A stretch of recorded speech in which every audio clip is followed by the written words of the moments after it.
I'll just harvest all these berries. We have a huge amount of berries. I don't know who went and collected all these berry bushes. Now when you plant these berry bushes, they will initially you just put down the original one, and they will actually grow like a fence. They will grow on top. You'll have 2 more growing on top, and that would be their maximum height. And then you can again harvest these, chop them down and plant more. But the area we have here is really almost filled up with these things, so I won't make the farm bigger at this stage. And the berries is useful in a way, but it's not as good as having normal food, because I think it fills up less hunger. But it's good to have a bit of variety here, and as you can see, the farm is doing very well, and we also the cotton is growing really well, so the farm is going really well. So I think I'll probably just go through and harvest all these and put them in the food chest.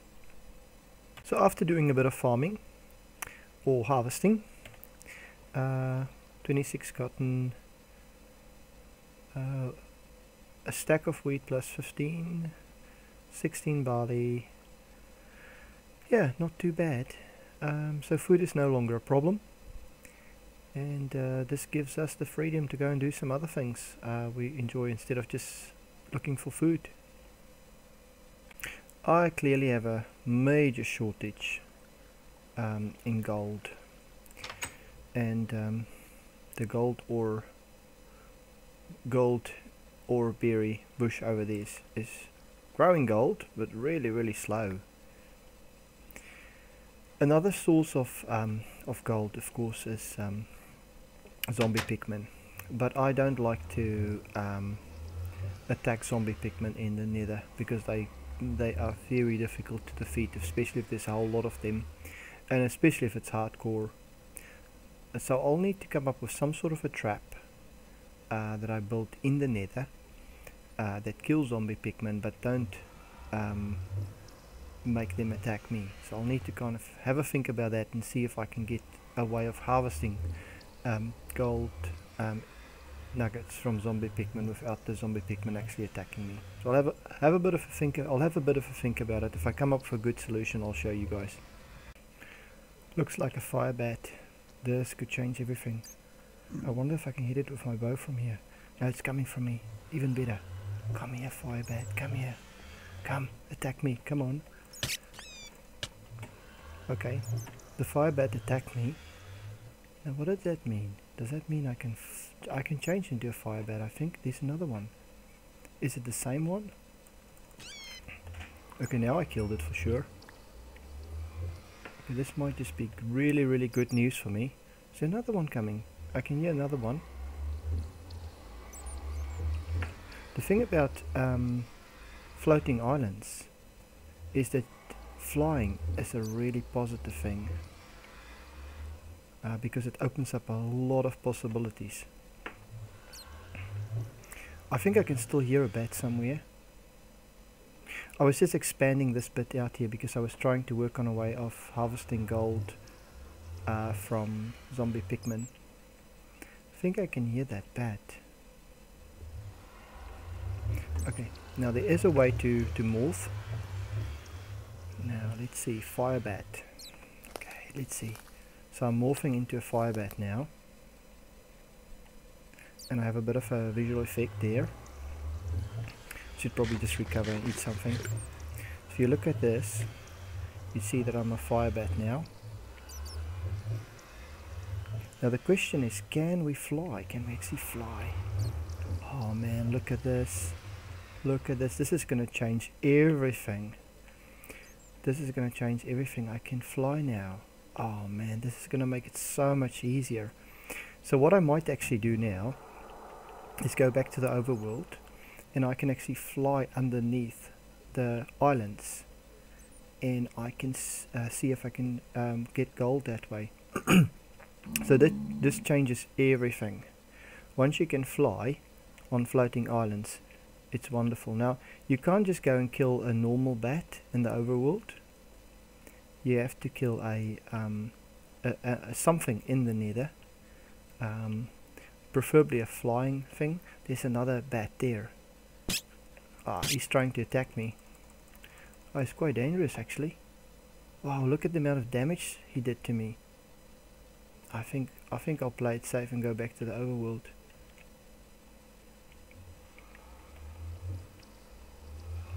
Before I get attacked again. He did a lot of damage to me there.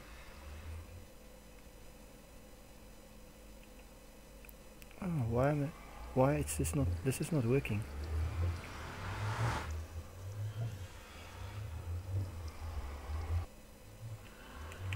Okay, I can still fly. This is amazing. This is going to change everything. Now I can explore. I can explore the place, and I can fit through small holes like this. And I can fly. Look at this. This is going to help so much to explore this place.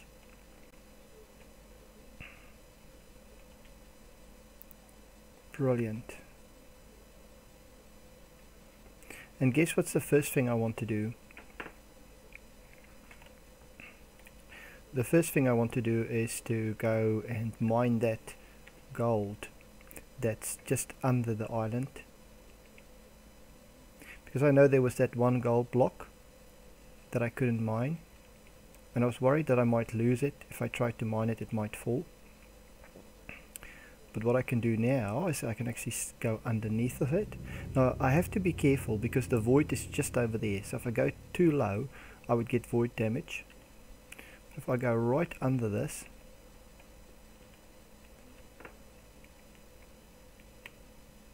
then I should be able to mine it.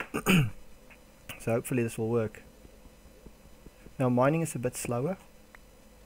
And I got it. And I better just fill up this hole. And if I look at my inventory, I'll see I have a gold ore there. That's brilliant. This is going to change everything because I can mine any of the resources under the islands as long as I'm really careful not to go anywhere where it's dangerous or too low to hit the void. I can fly around this whole place. So I better head back to base so we don't have too many mobs spawning. And because the skeletons can still hit you from here, so it's still dangerous, but it's going to open up a whole lot of possibilities being able to fly. Now the thing about being morphed is you can't actually sleep while being morphed. You may not rest while you're morphed. So what I have to do there is I have to change back to my normal shape. And then I can go to sleep again. Brilliant. This is going to make so much difference in me exploring the islands, mining, getting more resources. This is just great. That firebat that attacked me, that was a very welcome thing. Hi, welcome BlackValk. You're still using wood armor. Yeah. Well, I can try to make you better armor, but the first thing I need to do is to do something about the machines. I need to really do ore processing. Now we only have 6 gold nuggets, and I did go and mine that 1 gold ore when I was flying. And I have to go and put that into the grinding the grinding stone, yes. So I can double it. Because I need to make both a machine block, and I also need to make a receptacle coil or something along those lines to make the first machine. So I'll just crank this and get this gold processed.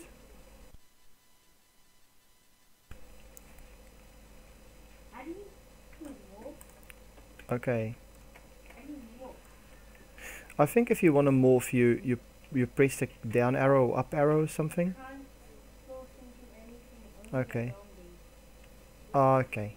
So you just need to kill more mobs in order to morph into something else.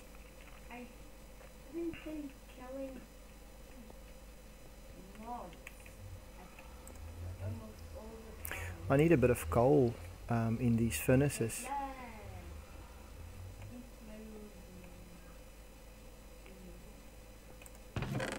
So I have a bit of coal, which is always good.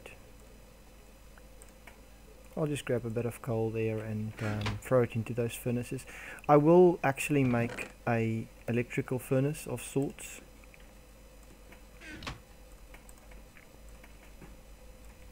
I'll just cook up the gold dust. Grab some bread from the furnace over here, BlackValk. You can have this bread. If you don't have enough bread, it's in this first furnace. Oh, I have 36 bread and 6 barley flour. Oh, that's good. 30 barley flour. Okay.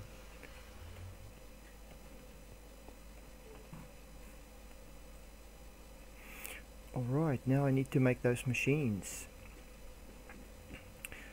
Okay, first I need to make a machine block. So I'll just go and have a look at what I need to make a pulverizer. So we need a machine frame. And for that we need glass, and iron ingots, and a gold ingot. I think we're a bit short on glass. We first need to get some of the machines going before we can do much.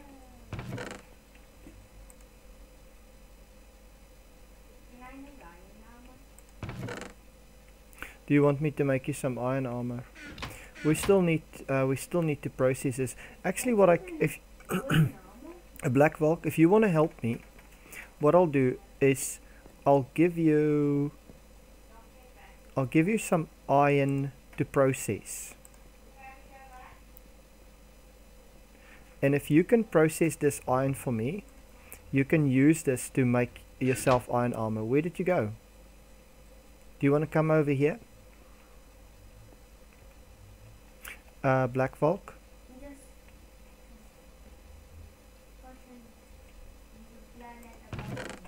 Okay.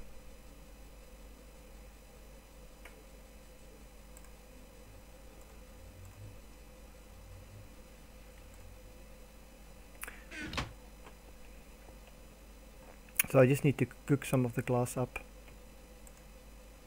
That bread is still cooking. There's quite a bit of barley flour cooking up there.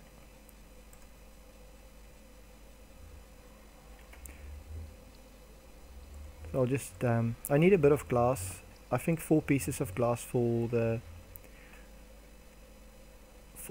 machine frame.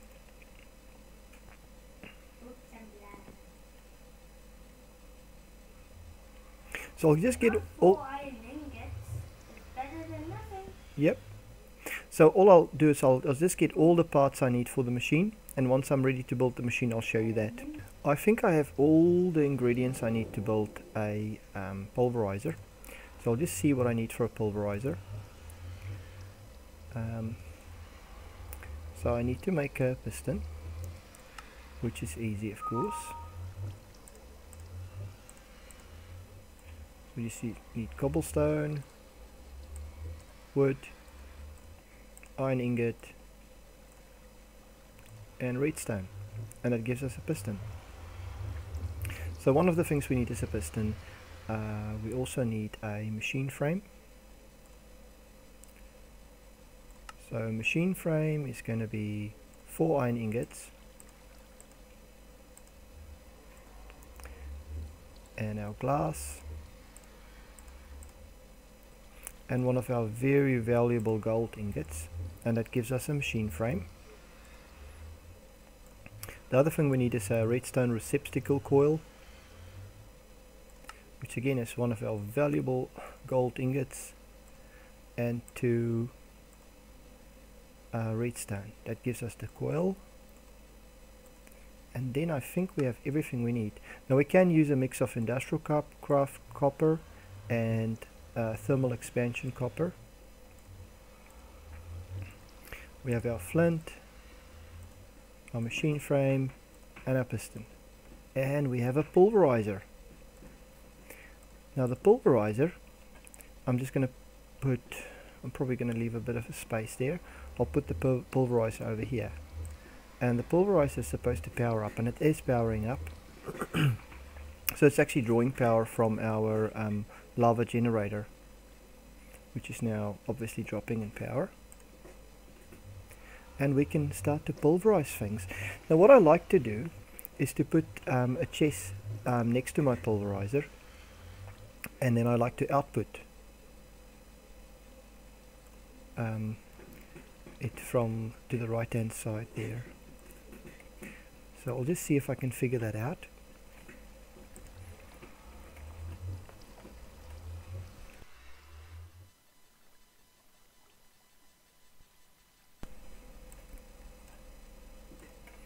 So that gives me a chest, and then I'll place the chest next to it.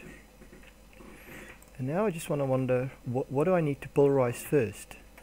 Let's see. Doesn't really matter what I pulverize first. I have a bit of silver. I think I'll just do the tin first, just for the fun of it, or maybe the copper. I might just grab the copper and I'll throw that in the pulverizer first. Whoa, 16 already. Now I'll just close these ones off so that they're not applicable.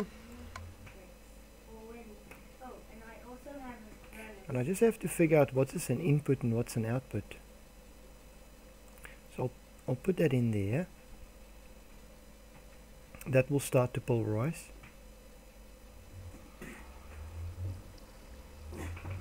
And then that needs the output. So I think it should be blue.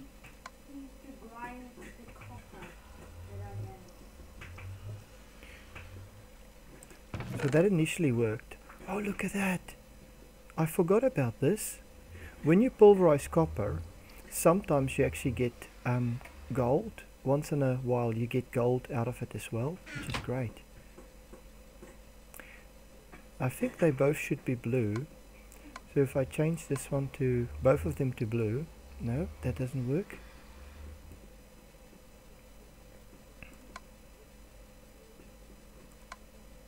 Maybe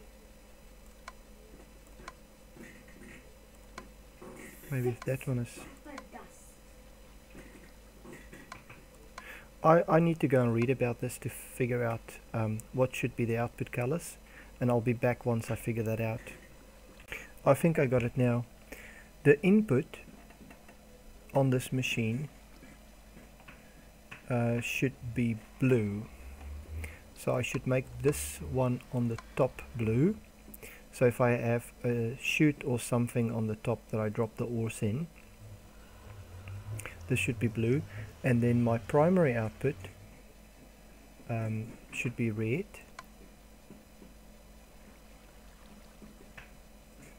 And my secondary output should be yellow.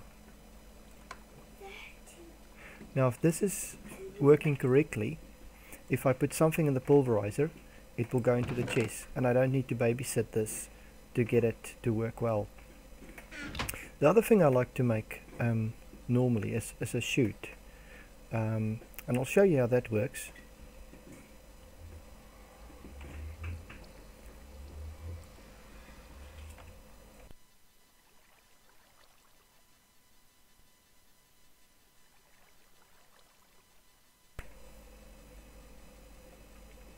Now, chute is from BlackValk factory, and that's basically a chest, 5 iron ingots, a BlackValk stone gear, and it gives you a chute. I'll show you how that works. So let's just build one.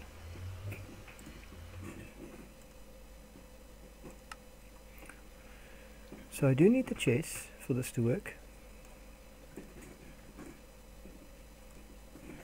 I need a stone gear. Now to get a stone gear, of course, we must first make a wood gear, and then we make a stone gear using wood gear, and then we just place it like this.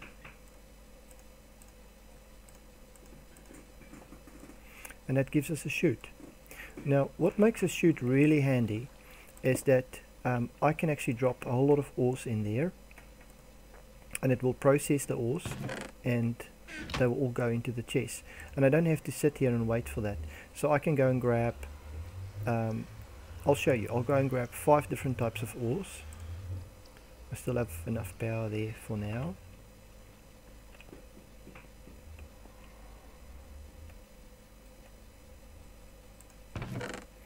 So we'll grab the silver, the lead,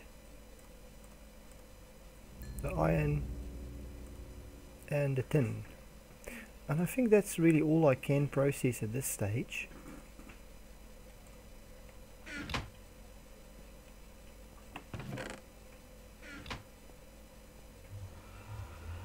And I'll throw that straight into the chute. And what happens is the items that can't be processed right away goes in there. The silver is being processed now.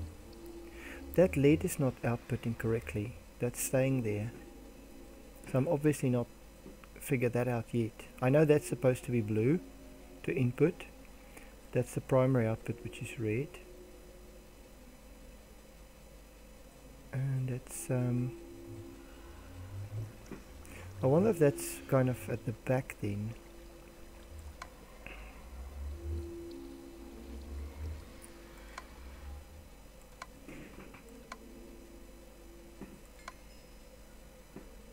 Secondary output should be orange.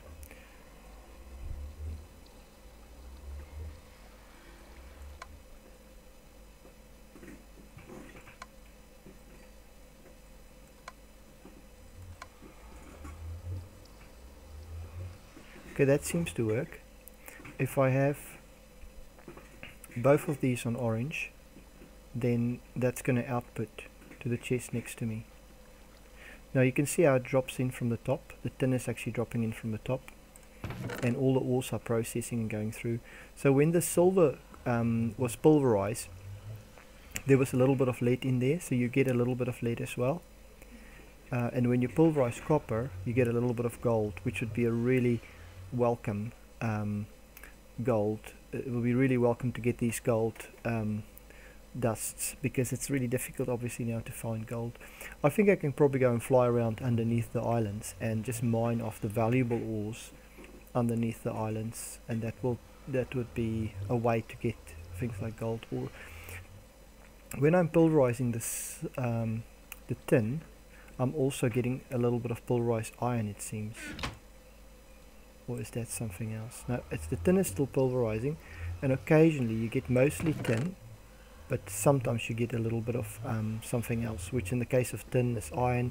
In the case of silver, you have to get lead. In the case of copper, you sometimes get a bit of gold. And that's how my system works. And the power is holding up pretty well. I can probably drop in the next tank. It shouldn't be too much of a waste now, because it will be using that. So it's on input, so I'll just put that on output, and that will run into the engine there, and that will now start to charge up, perhaps faster than it's using energy, which is great, and we're all set.